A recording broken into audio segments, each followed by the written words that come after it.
টাকা বরাদ্দ হয়েছে এই অবস্থা থেকে উঠলাম না কোনোদিন। আমি 2 নম্বরে বলে থাকি এরা যেন জানাই যায় তাতে সোনারঘাটের মানুষের বাক্য বদল হইব। আমি জানাই দিছি যে 29 কোটি টাকা বরাদ্দ হয়েছে, কি কারণে আমার নামে বিচার দিতে দিতে সংসদ ভবন মধ্যে বিচার দিছে।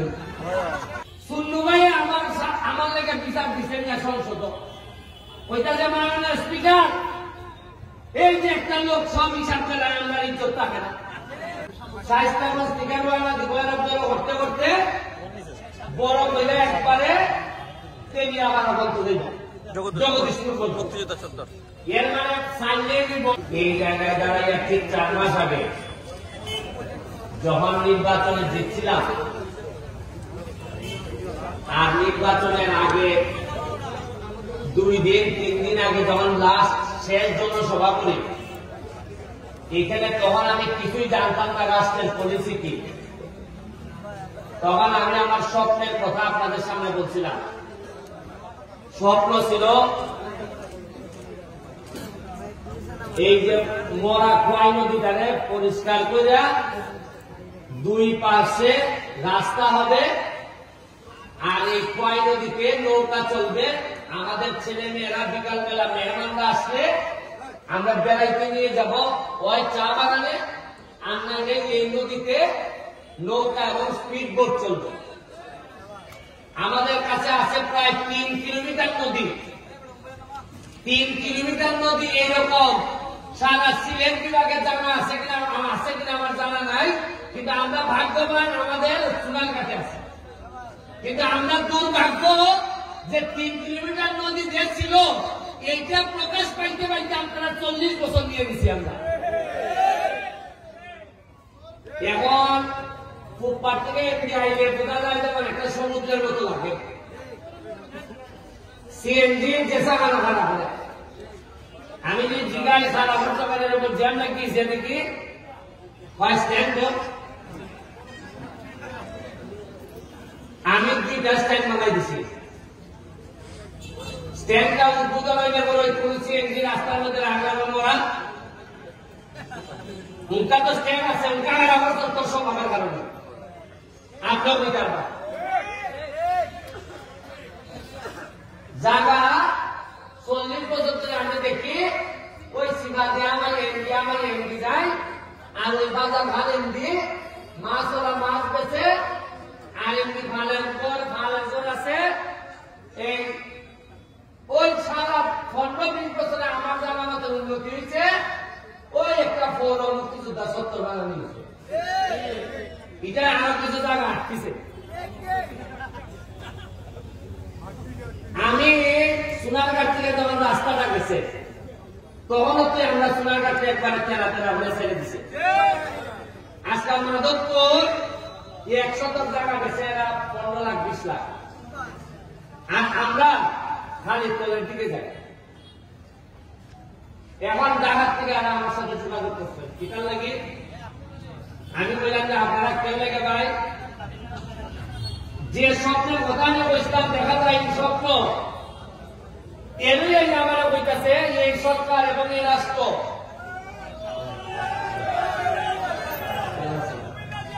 ভালো আছেন।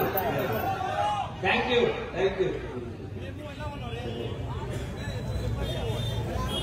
এরই আমরা বলতেছে যে ভাই তোমার রাস্তাটা আমরা বড় করে দেব। কেমনে বড় করবা? স্বাস্থ্য থেকে বড় করতে করতে বড় হইলে একবারে তেমনি আবার বলতে দেব জগদীশপুর মুক্তিযোদ্ধা সত্তর। এর মানে সাইলে দিব আপনার যে কষ্টটা আমরা আছেন, এই যে একটা সিএনজি প্রত্যেক দিনের মানুষ মনে, কারণ এই রাস্তা 40 বছর আগে যে যানবাহন আছে 40 বছরে তো 10 ডাবল বাড়ছে যানবাহন, এটা রাস্তায় হিঞ্চম আছে। আমি কইতাম যে মজা মারে মজা ভাই, আর আন্দোলন আমিন ভাই সহ আমরা খালি বইতে পাবো। রাস্তা বড় হইতো, এখন সমস্যা দেখা দিচ্ছে। রাস্তা বড় হইতো বাজার বড় হওয়ার কেমনে, বাজার বড় হলে তো বিল্ডিং বাংলা বলবো। এবার আমি এনারে অপশন দিছি, তারা আমার বিষয় উপরে আকাশের মধ্যে হেলিকপ্টার উঠবো, ড্রোন উঠবো, উঠবে দেখবো যে বাজার তারে বাইপাস করলে উড়ান দিয়ে হলো, ইকেন্দ্র বলন যায়, ইকেন্দ্র হলন যায়। বাইপাস মানে ধরুন গুগাওয়ালা যায়, ধরুন বাইপাস দিতে গেলে যায় দুইটা ও আমরা বাজারে ফেসি দেয়া ওই কেন্দ্রে গিয়ে একবারে যদি গিয়ে উঠে এই এই আমতলিকা যদি উঠে অভিগঞ্জের যেভাবে বাইপাস দিচ্ছে আমরা শান্তি হইবে না, হইতো না। এখন আজকে যারা এই মিটিং আইছেন না তারা তার ভাইবা, কারণ জায়গার দাম যে বাড়বো তারা তো জানেন না। তোমরা যারা মিটিং আইছো কিছু হাতলা হাতলা করে জায়গা রাখা যায়, যারা মিটিং আমি যে ডাকছি এগুলো আইছেন যে তার ভাইবা তারা মনে করেন যে বিদেশ গেলে বিদেশ টেকালজি, আরে টেকালজি মানে সব কামটা খোলা রাখবে টেকালজি হয় উনকা সাইবা ফেসে আমি এমপি হয়েছি। আমি জানি আগামী বারবার আমি এমপি হতে পারবো, চাইতাম না, কারণ আমি রাস্তা বড় করলে গাড়ি বেটার ঘর কিছু বাংলো এই বেটায় বলবো ওই বুকটা দিয়ে আমার কথা বলে বলেছে, কিন্তু যা বলবো সব চুনার কাঠের কল্যাণ হইব। আমি যদি মহিলাও যাই তাতেও যদি আমার সোনার কাঠের মানুষে মনে করে যে এই পুরাটা মরছে সোনার কাঠের লাগিয়া, আমার একটা বিশ্বাস সোনার কাঠের মানুষের সবচেয়ে বড় জানাজা আমার দিয়ে দিব।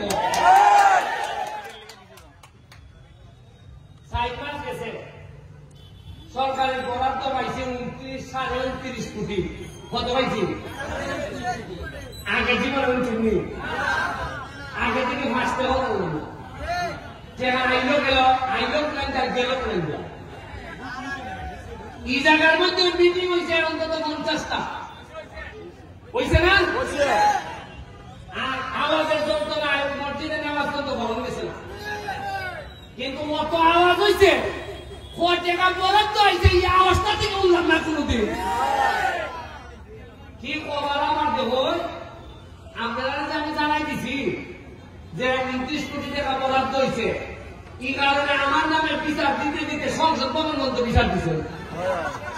ওই করিমগঞ্জ তালাইলের একটা এমপি আছে, তার নাম বিরোধী দল বেড়ায় বলে শুনু ভাই, আমার বড় কষ্ট হয় তারাই করিমগঞ্জের মানুষের লেগে। শুনু ভাই আমার লেগে বিচার দিচ্ছেন না সংসদ, ওইটা যে মাননীয় স্পিকার, এই যে একটা লোক সব হিসাব চালায় আমরা ইজ্জত থাকে না।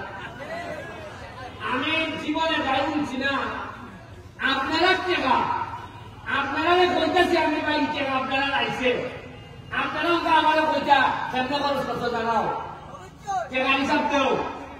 আমি কথা বলছিলাম দেখিয়া আমার নামে বিচার মহান সংসদ, আর আমি একবার শিখাই তুমি তো বিরোধী দল, তুমি সরকারের বিরোধিতা করতে, তুমি আমার বিরোধিতা করো না, এর মানে হইল গিয়া আর আমি করছি বিপদ। আজকে আমার একটা অভিজ্ঞতা গেছে পাঞ্চরি একটা 25 একর জায়গার মধ্যে একটা eco park hotel, eco resort হইবার কথা 18 সালে। এটার লেগে বরাদ্দ হয়েছে 1 কোটি টাকা, কত হয়েছে আজকাল দিয়া দেখি আমি 1 কোটি টাকার মধ্যে 80 লাখ টাকা দিয়ে একটা পুকুর খনন করছে। আমি জিগাইলাম পুকুর খনন করতে অত টাকা লাগে কিনা, কয়েকটা খনন না ওইটা পুকুর আসিল, মানে পুকুর আসি ইটারে আমার পুকুর খনন করছে ওইটা টাকা নাই 80 লাখ। আহারে আমার ফল লাগে মজা মানে মজা ভাই, আর আমরা খালি দুইটা ভাই 1 কোটি টাকা ওই দুইটা শেষ কেজি বানাইয়া শেষ। আমি আজকে হইয়া দিতেছি যাতে আমার পরবর্তী প্রজন্ম যারা নেতা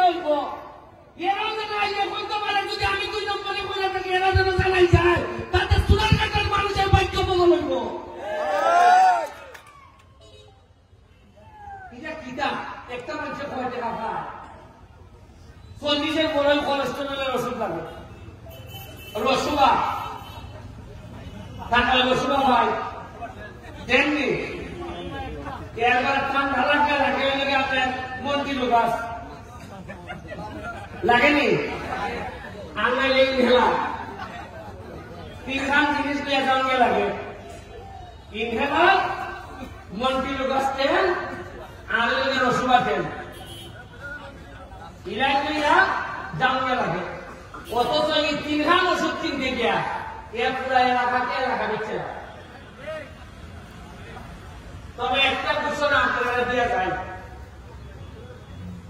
আমি নির্বাচনের আগে ফাঁস করে একটা কথা বললাম আপনারা খেয়াল রাখবা একটা জিনিস খেয়াল রাখবা যে এমপি হইবার পর ব্যারিস্টার সুমনের কোন সম্পদ বাড়ছে কিনা এখন দেখা গেল আমার টাকা আমি হিসাব দিচ্ছি বা নির্বাচনে আমার কাছে নগদ আছে কত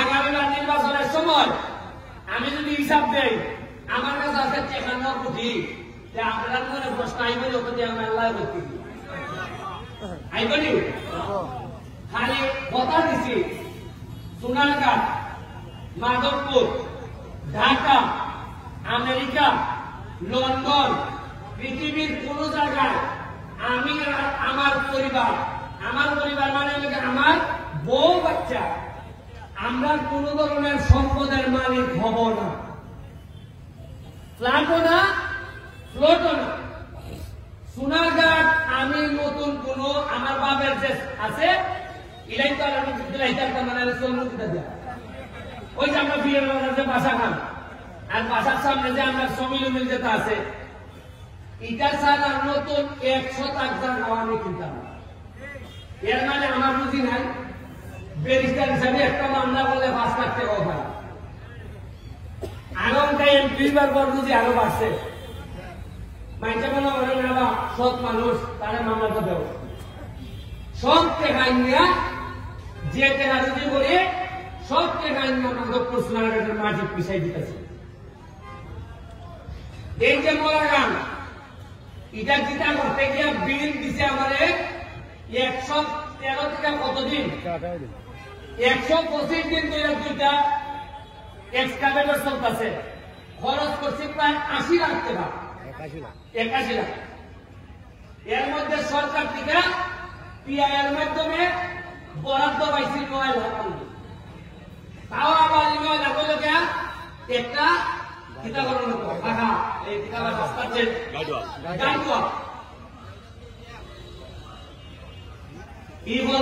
বরাদ্দ পাইছে খালি টিয়ার কাবিটা এটা আমি যা ইচ্ছা দিতে পারি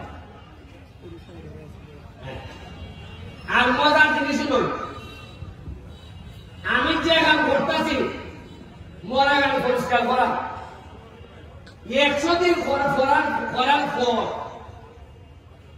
আইসে টাকার থেকে প্রজেক্ট ডিরেক্টর দেখতে লাগে যে এত ভালো কাজ করতেছ উনকা ইয়াম বেটা যখন অফিসিয়াল লোক আইছে তখন আইয়ামকে পৌরসভায় কয় এটা তো টাকা তোলা আছে আমরাও আছে মানে পৌরসভা এটা থেকে বরাদ্দ পাইছে আমরা জানি আমি বললাম বেটা পৌরসভা তোমরা এই কথা জানাইতে আমার 100 দিন মিলাই যে অলরেডি তোমরা টাকা বরাদ্দ আছে খামই করতো না এরা চাইছে আমার উঠে দেওয়া হয়েছে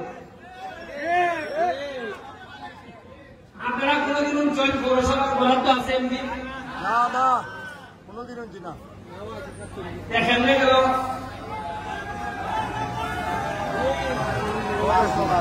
ভালো আছেন